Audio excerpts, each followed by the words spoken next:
What up, y'all? MC Snax here, and I'm joined by the homie MC Lars, the one who started this Hatchet Chat thing. He's back for a very special episode, episode 31. We're talking about the fifth Joker's card, Yum Yum Bedlam. Fifth Joker's card of the second deck. What do you think about this one, Lars? Well, I've never seen the CD, so there you go. Let's flip through the art real quick. How hard did they go with the art? It's so dope. It actually comes with not one but two booklets. And the actual little cover is front and back. Very dope. We get the actual liner notes of the cool picture. That's got to be Tom Wood's art there. And all the lyrics are in here, which is really cool.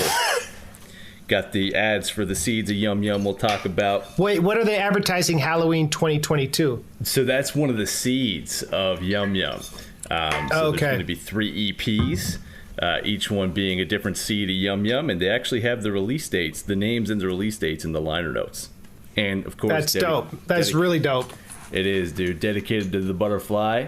And that question mark means that we only got one more to go on this deck, and it actually came with a cool little ad book as well, with promoting some of the flavor they got coming out. Whoa! What are they promoting? What? I know, right? It's pretty crazy. Shaggy and the Airhead. Oh no, Shaggy the Airhead is the producer. Yeah, that's right. He's the producer, so it's actually just promoting him, talking about how he got beats for sale on his website. That's Tom Wood's The Float, which is an event that he does. We got a promotion for Devereaux, Whoop Dub, all kinds of flavor in the ad book. Oh wow, what's the event he does? So it's called The Float, and I think it's like they actually, I think you could take different boats like dinghies or canoes, and they go down I guess a river of some kind, and this one is being promoted for being Labor Day weekend 2022. So you can check that out. It even has its own Instagram, at Tom Wood Float. I see people posting about it. It's not the first one, I don't think, because I've seen people post about the past ones. Yeah. Wow. How's the disc art? Dude, it's very dope. Okay. And what's good with the... So in the tray, I really like the tray. I know I got a bit of glare here, the guys, but it's almost like this... looks like a Japanese kind of like garden. It's got a walkway next to a pond with some lily pads. I really like that. Tom Wood actually posted that on his Instagram, I think a little after it came out in full HD. So some really cool art on this one. And the music is dope too. We got a lot to talk about here. And, a lot to get into because I love this Joker's card. Lars loves this. We've wanted to do this episode for a while. A little while after it came out, Lars was like, man, this is dope. We got to do an episode. And I totally agreed. We did want to say before we got into the album too heavily that we wanted to send a huge rest in peace to Half Pint of Project Born. Absolute legend, of course, huge part of one of the first groups signed to Psychopathic Records, and great rapper, going to be sorely missed. And Violent J did a very touching message on the ICP website about it and everything. So rest in Shangri-La, Half Pint. It's really sad. Very sad. It's like, yeah, it's interesting because he was the one member we didn't talk to. That's when right. We did the episode. And I remember Polk was saying how they'd made a triple album and they all had solo records. Did that drop or is that coming? No, so I think they actually mentioned that they were gonna that was on the back burner for a bit. So I don't, that didn't come out, and I don't know how much was recorded, but it would be cool, especially if there's Half Pint material that might get released from that. Holler. So let's talk about this record. Like we talked when we did the Hell's Pit episode, we talked about how that was interesting expostulation on mental illness and depression. And I feel like Yum Yum Bedlam is an album about dissociative disorder and the bizarre juxtaposition that we all go through in life now, especially this past few years, where like with the COVID thing, like we're all connected, but we're all isolated. We're all going through the same thing, but our experience is so fragmented. I feel like this album musically reflects that sort of disparity. And I also think that like Yum Yum's lore and the things relating to this project reflect that as well. And the fact that it's such a like multifaceted project, like you said, there's 2 more EPs coming, right? 3 more. 3 more. Jeez. So there's 4 EPs are surrounding this project, which they've never done. And it's kind of like the bizarre thing where they had all this content, so just released it as like one project, right? Like right. ICP are, if they're anything, it's prolific. That's very true. Yes. and I feel like I was texting you about this. It feels kind of like a shoegaze record because it has this dense melody, this fierce sonic, like heavy use of guitar and frantic flows and weird melodic, like I said, like weird melodic pitches and layering. And I think they really sound great together, Shaggy and Jay. Yeah, what are your thoughts, man? And I also wanted to talk about the lure real quick, some of the songs, but I'm wondering what your thoughts were. 100%. I agree with all that. And yeah, I think it's a great album. Sonically, it's very cool. ICP are working heavily with, some newer producers. Devereaux, of course, has done a lot with Ouija Mac, but this is the most we've heard Shaggy the Airhead and Devereaux on an ICP album. And they really work with that sound. It's kind of a modern sounding album. And I totally agree in regards to the content. I think it's a reflection of what a lot of people are going through. And I think, maybe even more than any other Joker's card, there's some very personal songs on here that really, reflect with some personal struggles that ICP have gone through. So all of that makes for just a super powerful listening experience. It's a record that grew on me. And at first I was like, oh, and then I was like, okay. But I think most ICP records are like that. Well, yeah, I mean, they switch it up so much in a new Joker's card, like Juggalos, like when we first listen to it, we don't really know what to expect, what we're in for. And we got all of our favorite stuff from the past Joker's cards. And when you hear it, it's almost like a shock to the system in an exciting way every time. You know what I mean? And like, I definitely had that with this one, especially with the newer production style with like Devereaux and Shaggy the Earhead and Straight Jacket. Like, I enjoyed it a lot on my first listen, and it definitely grew on me. And it's always interesting how like ICP's new songs never hit their top Spotify top 10. Rarely, because everyone wants to listen to the What Is a Juggalo and like the Malenko stuff, which is like what these millennials remember from high school, me included. And but the true fans like find and follow and listen and do YouTube series on the new records. And like the 2 songs from the project that really stand out to me are the Ding Ding Doll and Wretched. Those 2 songs are timeless, killer ICP tracks that like stand up to anything from Malenko, I feel like. When we look at like the influence of international mythology and sort of like timeless archetypes on the Joker's cards, I think of Malenko, with the pyramids in the liner notes, the Arabic font. Shaggy on Hocus Pocus talks about how he's a genie, right? Like all these things about like the Middle East or Egypt and like the unknown world, outside of like the known world.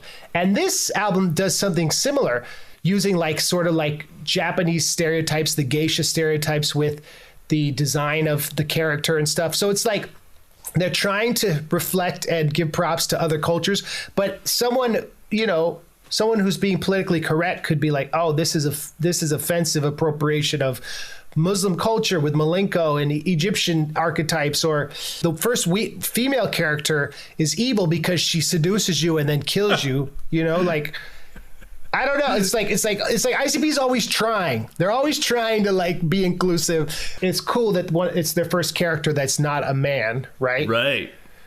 You would imagine all the other characters are gendered. Let's talk about the background. So this was supposed to come out Christmas 2020. That's right. And then the lure dropped, right? like Yeah, that's correct. Yeah. So back on, I think the first streaming event they did back in October 2020, they surprised everybody, all the juggalos. They announced, hey, this album's coming out December 25th, Christmas Day of this year. So at that point, it was only like a month, 2.5 months or so, and the album got delayed. But then there was also announced an EP, Yum Yum's Lure, which actually did end up coming out before the album. And like you said, that's kind of an interesting thing, because a lot of times they'll do an EP of the Joker's Card era after the Joker's Card itself dropped. But this actually got a precursor EP, Yum Yum's Lure, on February 17th, Juggalo Day of 2021. Ding Ding Doll, we talked about how dope that song was.